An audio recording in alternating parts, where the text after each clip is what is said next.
Oui, la culture, variable d'ajustement historique des budgets, considérée non essentielle par le gouvernement pendant la crise sanitaire, souffre cette année encore d'un budget indigent.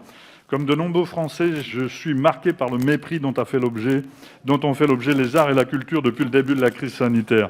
Dès l'ouverture des lieux culturels au public, leur accès est restreint par l'instauration du pass sanitaire. En conséquence, les MJC, les cinémas, les festivals de bibliothèques ferment leurs portes à toute une partie des usagers. La fréquentation des lieux culturels et artistiques s'effondre à nouveau, leur survie est en jeu. Le bleu budgétaire évoque un budget tourné vers la jeunesse avec la généralisation du pass culture comme point d'orgue de la démarche d'éducation artistique et culturelle.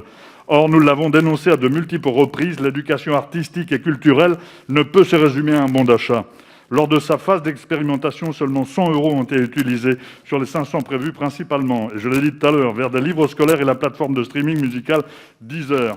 François Aimé, président de l'Association française des cinémas d'art et d'essai, indiquait dans une enquête de Mediaport de novembre 2019 que le pass, c'est une vision purement consumériste de la culture.